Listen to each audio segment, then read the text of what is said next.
el hombre termina de comprobar que cada letra esté en su lugar. Se toma un momento y le da el botón de encendido.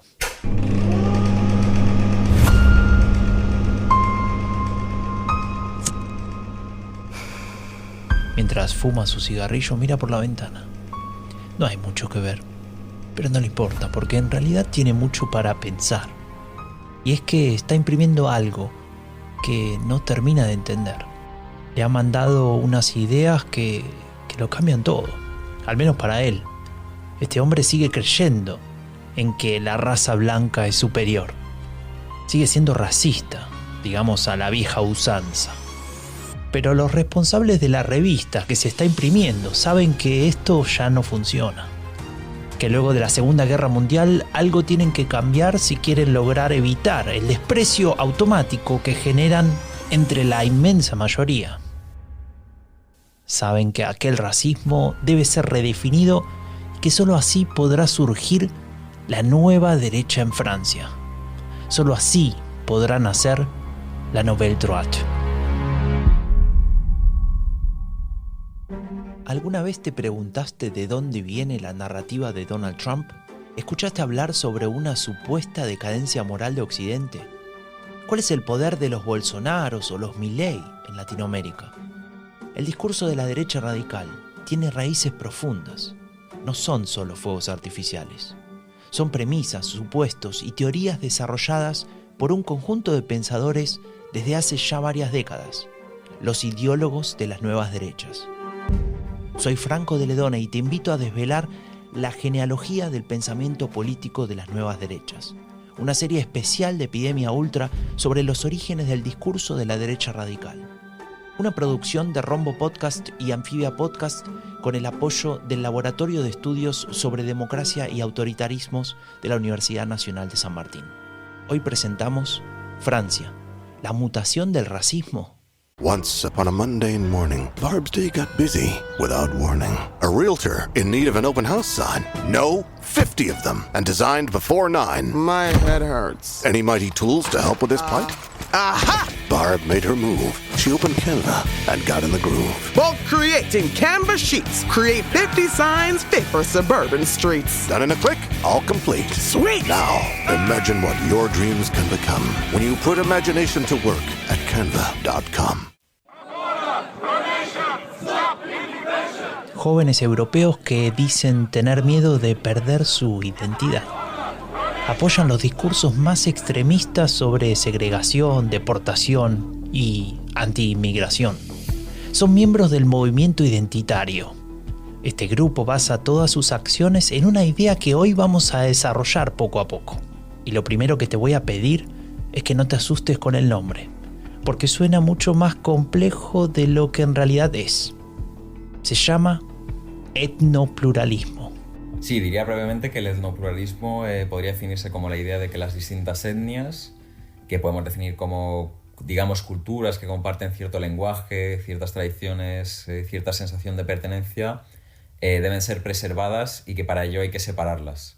Es decir, tenemos una serie de culturas o etnias que habría que saber también cómo las identificamos, pero vamos a decir, no lo sé, la etnia francesa, la etnia vasca, la etnia alemana, la etnia polaca, que son muy importantes para los individuos que viven dentro de ellas, porque también este concepto tiene que ver con la idea de que el ser humano solo existe dentro de su comunidad y que en este caso es principalmente étnica y que por lo tanto hay que intentar protegerlas.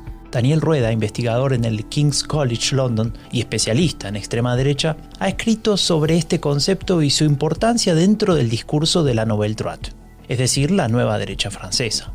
Se trata de un grupo de intelectuales que hacia fines de los 60 deciden darle un nuevo rumbo a las expresiones intelectuales de la derecha extrema de su país. Su líder es un tal Alain de Benoist. Pero antes de hablar sobre él y de sus ideas, volvamos al concepto de etnopluralismo. Claro, ¿cómo se protege una etnia? ¿Cómo construimos un mundo etnopluralista? Es decir, con varias distintas culturas que se respeten. Bueno, pues intentando evitar la mezcla. Entonces, el subtexto, digamos, de este concepto, que en principio no suena tan mal, ¿no? Como hay que proteger las culturas, no lo sé, para preservar la herencia cultural, la sensación de comunidad que tienen los individuos y tal. El subtexto es, bueno, no mezcles a la gente, que es una idea también fundamental de la extrema derecha. Hablábamos de la jerarquía y la sensación de decadencia. El miedo a la mezcla podría ser otro. El miedo a la mezcla, o la sacralidad de la pureza. Ese culto a la idea de que una sociedad homogénea comienza a tomar una dirección diferente a la del discurso racista pseudocientífico de las décadas anteriores. Se trata de una presentación diferente del mundo en el que todos los pueblos, las culturas, las etnias son igualmente importantes y valiosas, y que protegerlas significa mantenerlas inalteradas. Para la Nouvelle Droite, la separación entre culturas es fundamental, y esto acarrea ciertas consecuencias. Pero bueno, una cosa es que tengamos empatía metodológica y queramos entenderles, y otra cosa es que no chupemos el dedo. Esta idea que en principio suena hasta bien, ¿no? Como respetemos las etnias, respetemos, cada civilización tiene sus características, oye, tú no les puedes imponer nada. Lo que nos está queriendo decir es hay que parar la inmigración, hay que proteger las tradiciones, etcétera, en fin.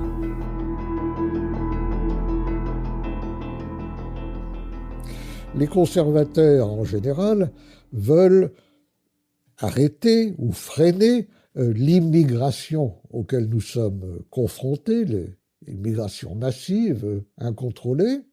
Este señor se llama Alain de Benoist. Es imposible encontrar referencias a la Nouvelle Droite sin que su nombre aparezca. No es el único, claro, pero es el referente más importante de esta corriente. En los cientos de libros y artículos que ha escrito a lo largo de los últimos 50 años, ha procurado delinear el perfil ideológico de esta corriente que nos describe Daniel Rueda. Bueno, en realidad, por ejemplo, de Benoist sí que se inspira mucho en la revolución conservadora, pero te diría, pues eso, principalmente diría que es el etnopluralismo, evidentemente, esta idea de proteger las distintas etnias y protegerlas tanto de la inmigración como de la globalización. Ellos tienen una visión muy negativa, que es algo también muy francés de Estados Unidos, como cultura materialista, individualista, etcétera, que encima se está comiendo otras culturas, llenándolo todo de McDonald's y Coca-Cola y cine de Hollywood. Pero te diría que son las ideas clásicas de la extrema derecha. Yo no les llamaría fascistas porque creo que son distintos, pero sí, quizás una visión más autoritaria del poder, una visión mucho más homogeneizante de la nación, una defensa de las jerarquías y de las desigualdades, también de género, evidentemente, y bueno, y también una idea de, pues como decíamos antes, de decadencia, en este caso de las etnias o de las naciones, de que bueno, pues están en decadencia por X motivos y tienen que ser revitalizadas. Si tuviésemos que definir los pilares más importantes sobre los que se sostiene la idea del etnopluralismo, podríamos estar un rato largo. Sin embargo, Daniel Rueda ya lo ha hecho. Y lo ha escrito en un paper que te recomiendo leer si querés profundizar sobre este tema. Se titula Alain de Benoist, el etnopluralismo y el giro cultural en el racismo. Yo me acuerdo que no hace mucho escuchaba una conferencia una charla de Guillermo Fernández, que es el chico que tiene un libro sobre Le Pen, etc. Y decía que a él le gustaba referirse a la extrema derecha contemporánea como derecha identitaria.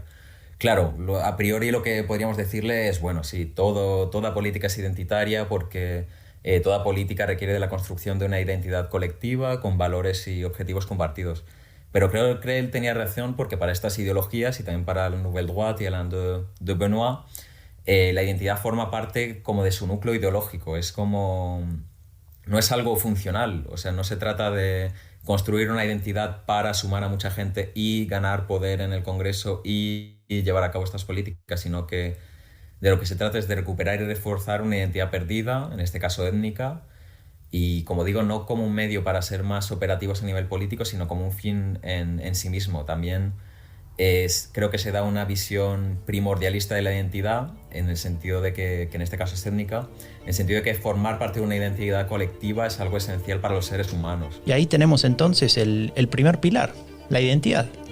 Sin el concepto de identidad colectiva resulta sumamente difícil comprender no solo las ideas de Alain de Benoist y de la Nouvelle Droite, sino también de prácticamente todo el discurso de las derechas radicales actuales. lo que es bastante lógico ya que no es en absoluto novedoso. Claro, para un liberal esto puede sonar un poco colectivista y exagerado, pero no debemos olvidar, y hago una breve digresión que creo que es muy importante, que pese a que solemos asociar nosotros, porque bueno, hemos nacido más o menos cuando el neoliberalismo ya estaba implantado o se estaba implantando, que solemos asociar a la derecha y a las derechas como algo muy individualista, que hace mucho énfasis en la importancia del mercado y en que los individuos busquen sus beneficios, tal y como estamos viendo al hablar de Nouvelle Droite, revolución conservadora y un poco menos de fascismo.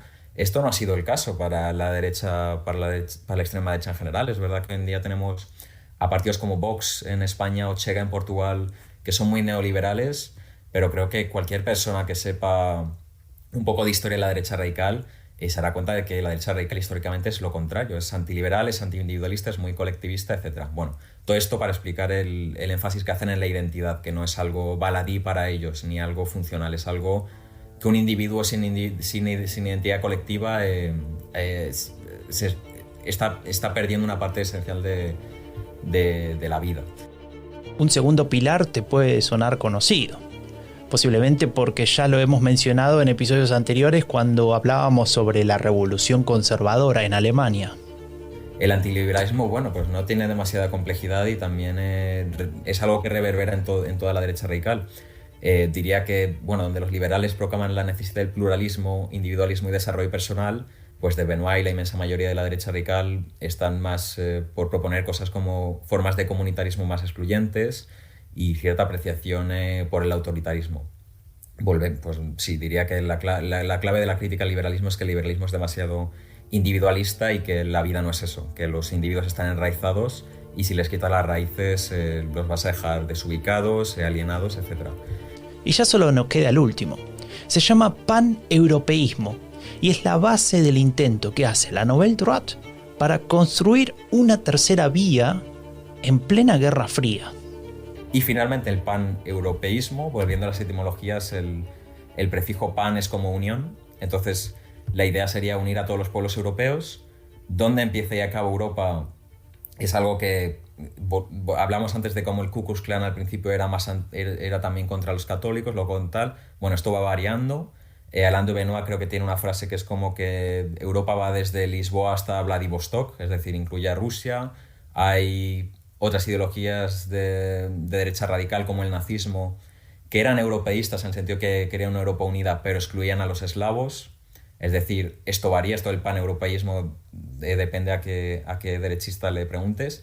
Y bueno, en el contexto de la Guerra Fría creo que también tenía que ver con la idea de presentar Europa como una tercera vía entre el capitalismo americano, muy individualista, desenraizante, materialista, con una cultura sin historia y sin raíces, por un lado, y el comunismo soviético por el otro. Es decir, de Benoit lo que intenta, y esto entronca un poquito con la revolución conservadora, hablamos también de ello, es plantear que el continente europeo ha sido históricamente acechado por elementos foráneos, incluyendo la religión cristiana. Bueno, es un poco hacer trampas porque sabemos que Europa, más que ser acechada, lo que ha hecho es acechar.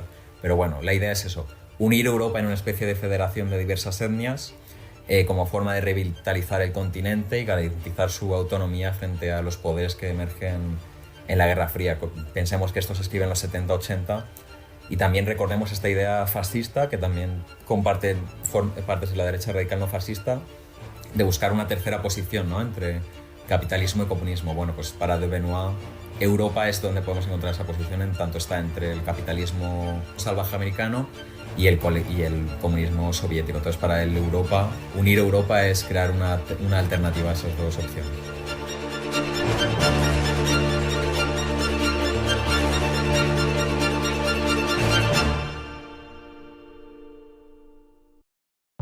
This episode is brought to you by Progressive Insurance. Do you ever find yourself playing the budgeting game? Well, with the Name Your Price tool from Progressive, you can find options that fit your budget and potentially lower your bills. Try it at Progressive.com. Progressive Casualty Insurance Company and Affiliates. Price and coverage match limited by state law. Not available in all states.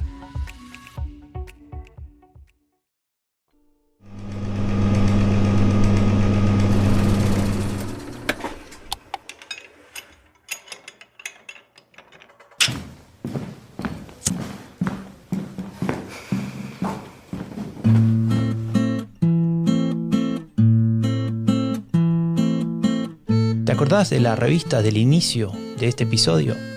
Se acaba de terminar de imprimir. El operario, ya acostumbrado a ese olor de tinta fresca sobre el papel, toma un ejemplar y lo abre con desgano. Antirracismo diferencialista. Apenas si se puede pronunciar. Lo firma Alain de Benoist. Y ya solo eso es motivo de respeto para el operario, aunque eso no signifique que entienda de qué se trata, de que está ante una movida estratégica. Sí, yo diría, bueno, en algunos de ellos, o por lo menos en un primer momento, sí que era estratégico.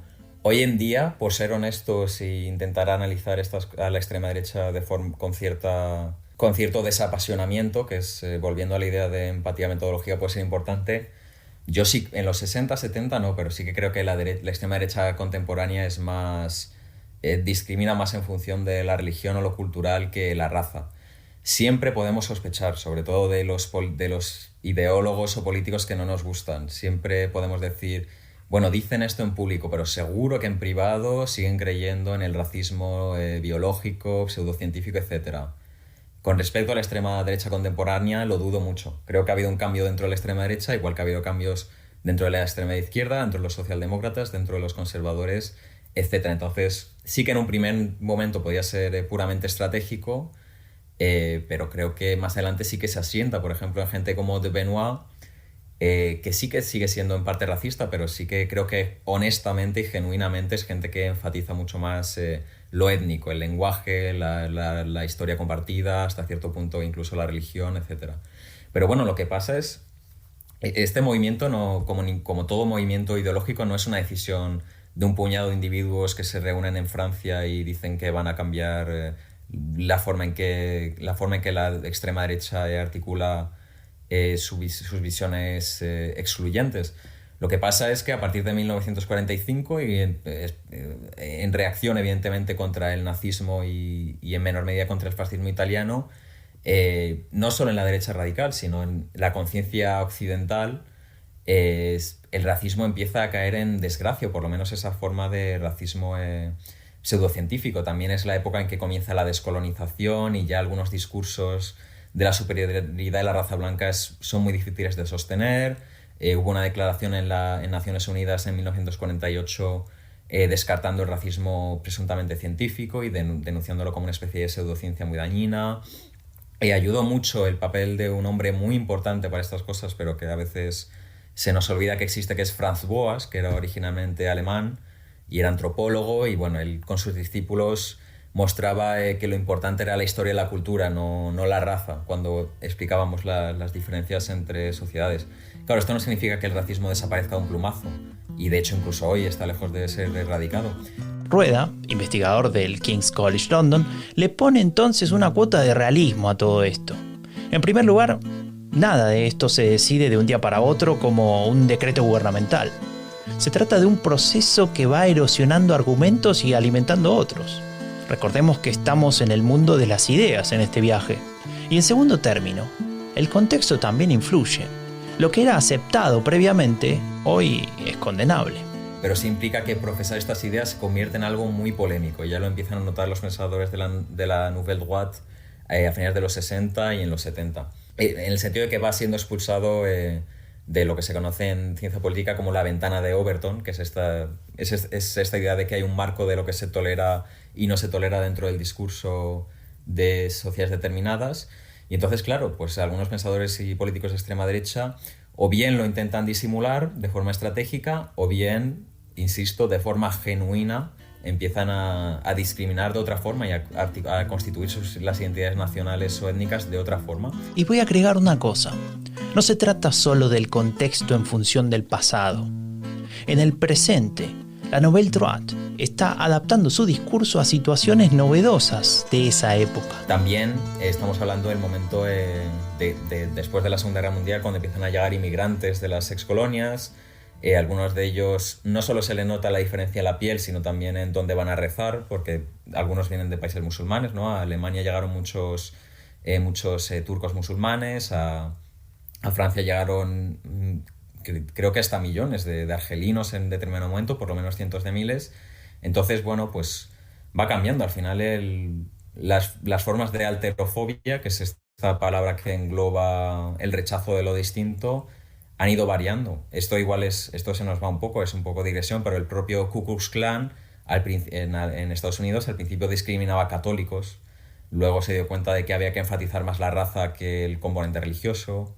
En fin, todo eso va variando, lo cual contrasta con la idea de estos señores de que esto es natural, esencial, ahistórico, etcétera, porque en realidad las formas en que la extrema derecha, por sintetizarlo, siempre va a ser agresiva con algún tipo de otredad. Ahora bien, que esa otredad tenga que ver con tener la nariz o el color de piel de un modo u otro, o llevar o no hijab, eso es lo que va variando históricamente. Entonces, y yo insistiría, ya sé que esto es quizás un poco problemático de oír, porque estamos tentados a decir eso, que siguen siendo racistas, que simplemente mienten para ganar votos o para articular ideas más respetables. Pero yo creo que genuinamente dentro de la extrema derecha europea, a partir de eso, cuando nace la Nouvelle Droite, finales de los 60, 70, 80, sí que hay un cambio hacia otro tipo de alterofobia y que es genuino. Y yo creo que es honesto, la verdad. Aunque me sepa hasta mal decirlo, creo que es honesto. Rueda nos regala una reflexión que de hecho está en su paper y que podría influenciar a nuestra capacidad para entender el fenómeno de las nuevas derechas. Tampoco nos obsesionemos con el racismo, que igual es una idea que nos viene mucho de Estados Unidos. Ponerlo en el centro. Se puede ser muy violento y muy discriminador con función de la religión, con función de la cultura, con función de la lengua en la que hablas. Es decir, parece que hay varias formas de discriminación y pensamos que el racismo es lo peor. En realidad hay otras formas de discriminación que pueden ser igual de peligrosas. Lo que quiero decir es, cuando digo que la extrema derecha ha pasado a un tipo de alterofobia más culturalista, religiosa, no digo necesariamente que sean menos peligrosos. La raza no tiene por qué ser el elemento discriminatorio más violento. En Europa lo sabemos bien, que por religión se puede matar y matar mucho.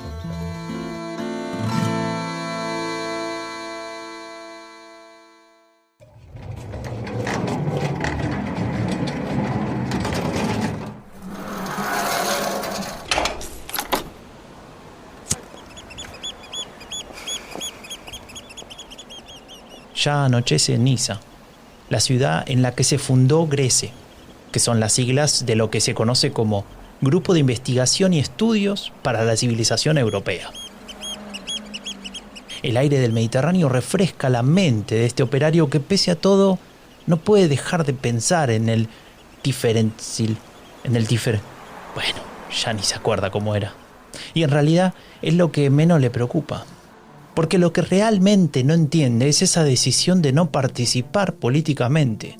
¿Cómo pueden estos intelectuales pensar que se puede cambiar algo si no se meten en el barro de la política? Y claro que no lo entiende, porque lo está pensando desde el ángulo equivocado. Para Alain de Benoist y los suyos, no se trata de abandonar la política, sino que el objetivo es ir más allá de la política.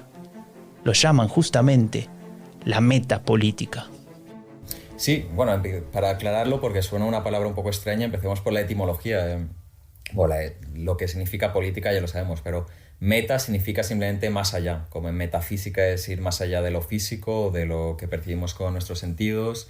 La metaficción es hacer ficción de la ficción en un libro en literatura. Entonces la metapolítica tiene que ver con ir más allá de la política, que no de lo político. Espero que esto suene más o menos claro, pero cuando hablamos de ir más allá de la política, estos pensadores se refieren más a la política como algo institucional, de partidos, congresos, senados, votos, comisiones, etc. Entonces la idea fundamental es situarse por fuera de la política institucional, no porque se entienda que la política institucional es irrelevante, sino porque se considera que antes de que lleguen cambios a dicho espacio, tiene que haberse producido cambios en lo cultural.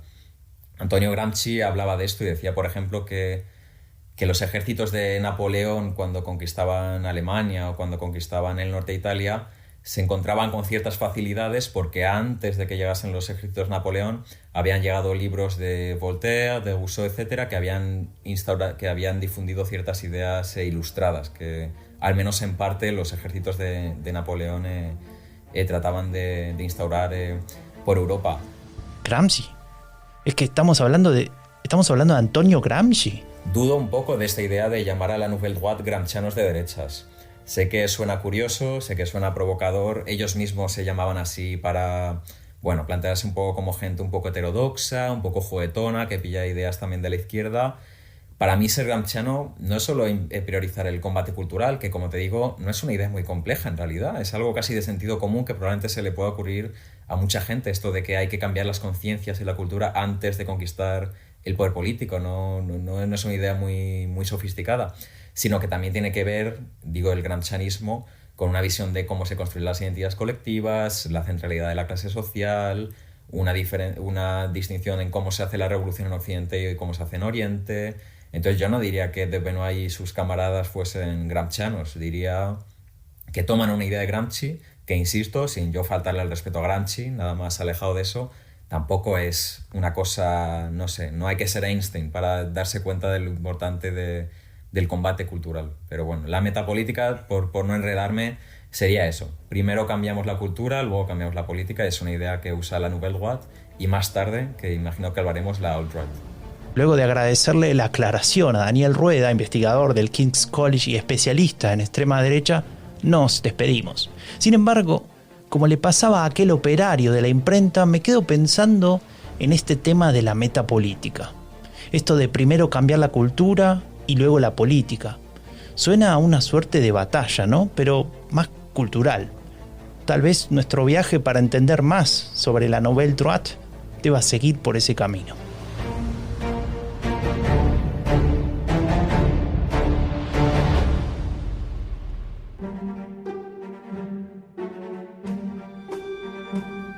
Soy Franco de Ledone y esto fue Genealogía del Pensamiento Político de las Nuevas Derechas, una serie especial de Epidemia Ultra sobre los orígenes del discurso de la derecha radical.